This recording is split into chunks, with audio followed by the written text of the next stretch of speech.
What's going on, everyone? So the San Antonio Spurs are just suffering some tough blows. First off, Greg Popovic, right? He's out indefinitely with some medical issues, some health issues. Hopefully he can rest up. Hopefully he can get right. He's an icon and a legend and one of, if not the greatest coaches ever to coach the game of basketball. So, best wishes to him. Seriously. I hope that he can kind of get back to the sidelines and coach this young team, right? Because it's what he signed on to do, right? He wanted to kind of help guide and be a big part of developing this wave of the Spurs into the next coach that hopefully leads to the next dynasty for the Spurs, right? That's the idea. That's the goal. That's the hope. But beyond that, Jeremy Sochan, he is now going to miss some time after he fractured his thumb. He ended up having surgery, and it sucks because, again, he's a guy that this season he's averaging 15.4 points, 7.7 rebounds, and 3 assists. It was kind of looking like a guy that was starting to take those leaps. We're starting to, get to that next stage that Spurs were hoping he would get to. Kind of that versatile forward that you could slot alongside Victor Wembanyama, right? Obviously, it's still not perfect yet, but you like to see the growth. You like to see the potential that is there for a young Spurs team. And look, the Spurs don't have expectations this year to win an NBA championship or, be one of the top teams in the NBA. But the hope and the idea is to start taking some strides, develop the young guys. This is a real development and kind of growth season. Having a guy like Chris Paul that can come in and really work with the guards, kind of shape and mold the guards, kind of put Wemby in better position to have a little more success, right? Wemby has just been very impressive this season. Still has a lot of work to do, still a lot of development ahead of him, but he's just, this dude's unbelievable, right? The other day, he had a 5x5 game. But you're seeing things like Chris Paul and him really starting to develop that chemistry, starting to really develop that understanding.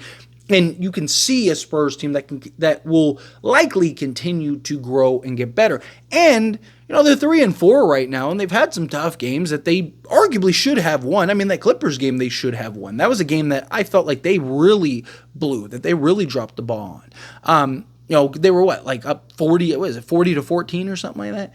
Or 40-16, something like that at one point, right? But it's a young team. You're going to have those moments. You're going to have those games. You're going to have those missed opportunities. And you're without Devin Vassell, right? Devin Vassell, you're talking about a guy that was, 19 and a half points last season, and you're hoping can kind of take that next step, take that next stride, as you've seen with like a guy like Jeremy Sochan, right? Can Devin Vassell go from a 19 and a half point a game guy to, hey, maybe he could be a, 23 point a game guy or a 24 point a game guy or even better, right? Like that's your hope, right? He was basically just shy of 20 points. Can he give you another 3? Can he give you another bucket or 2 to where now he's in that 23, 24 range, right? That could be the difference between you winning some of these games, right? Like, and then have a guy that kind of helps balance out the starting unit. But for right now, without Jeremy Sochan, right, the question is, what do the Spurs do? How do the Spurs approach? Because now you're without really 2 of your 5 starters, at least rotation pieces, right?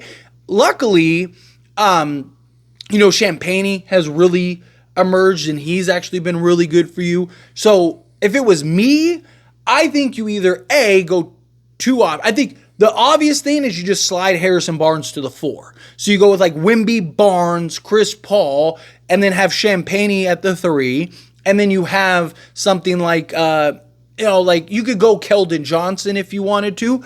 But I actually like the idea of Stephon Castle. I think Stephon Castle has done a really good job so far. It's early in the season, but as a rookie coming in, playing both sides of the ball, his energy, his effort, kind of that Swiss Army knife guy, kind of gives you a guy that can do a little bit of everything out there, give you some point of attack defense, right? Obviously, he's not perfect. You're going to have your kind of hiccups, but I also think it'd be a good opportunity for him to really start gaining some strides, start really having some opportunity there, at least until you get back Devin Vassell. And that kind of be your argument. Like, hey, we're going to insert you into the starting lineup until we get Vassell back. When Vassell gets back, going back to the bench, but take advantage of this moment. Take advantage of this opportunity to really kind of start taking some strides so that way when you get back to the bench, you can be in that conversation for Rookie of the Year, Sixth Man of the Year, things like that, right? Like really start to allow him and kind of expedite his growth a little bit. I think that could go a real long way for a young player coming in as a rookie.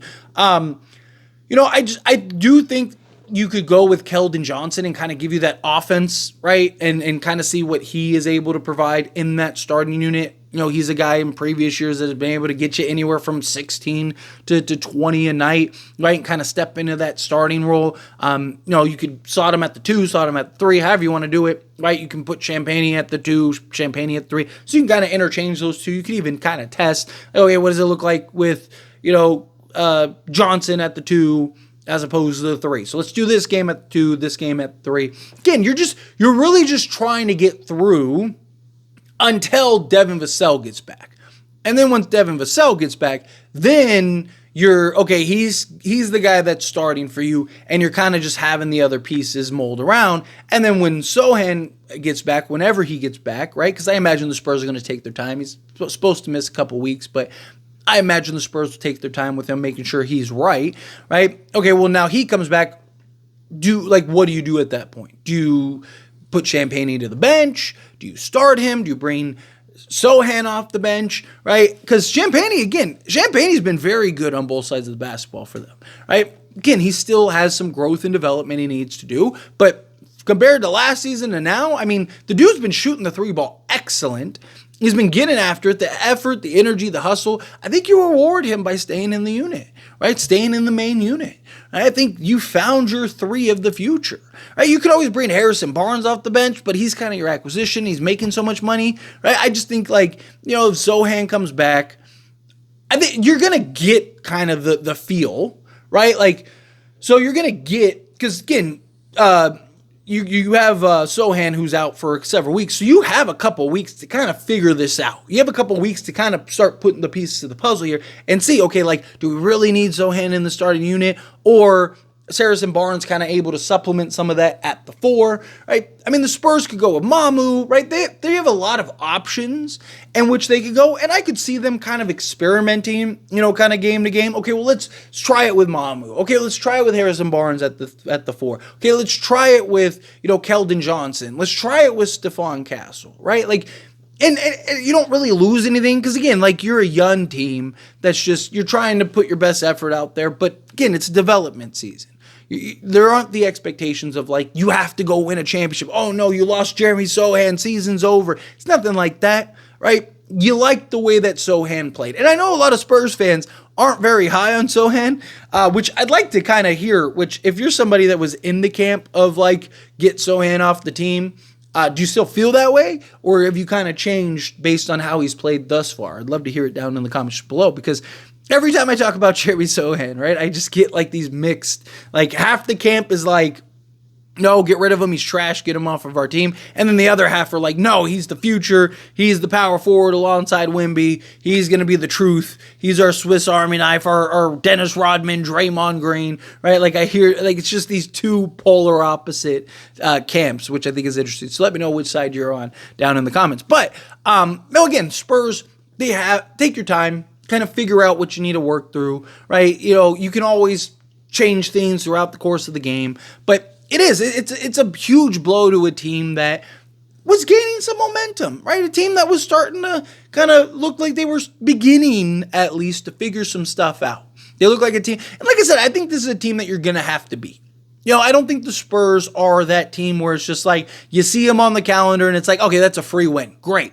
So we won this game. We just got to worry about these games, right? No, I think you're going to have to, whether Spurs come into your arena or you go into San Antonio. Either way, I just think you're going to have to beat San Antonio. I think the days of San Antonio just basically being a walkthrough, it's over, right? I think that they're going to be a good team. They're only going to continue to grow and develop. But these are huge blows. First with Pop, really sucks to kind of see, and hear about the medical issues and stuff. Hopefully he can get right he can get himself together so he can get back out on the sideline. You'd hate that, we saw his last time coaching on the sidelines, and we didn't even know it was the last time coaching on the sidelines. Like, that's not how you want things to kind of end. So hopefully he can get back. And then as far as, Jeremy Sochan, I think you take your time, you be patient, you kind of let things, you let him get as healthy as possible for you rush him back. Same thing with Devin Vassell, right? You want these guys to take their time getting back, but as soon as they're ready to go, as soon as they get the green light, boom, let's get it. But anyway, as always, this is a discussion, and I pass a question on you. Let me know your thoughts and opinions down in the comments below. What do you think? How do you feel? What are your thoughts? Are you disappointed about the Jeremy Sochan news? Are you kind of like, it is what it is. It's fine. Like, Spurs getting not the championship expectations. Like, they'll just kind of get through it. What do you think about the Pop news? Again, are you kind of like, yeah, like that's really rough? However you feel, whatever your thoughts are, either way, I'd love to hear it. So let me know down in the comments below. That being said, if you haven't liked this video, hit that like button. Helps me a lot. So we enjoy these types of videos, and I truly appreciate it. Not subscribe channel, hit that subscribe button. Turn on the bell notifications. Appreciate y'all. See you in the next one. Thank you.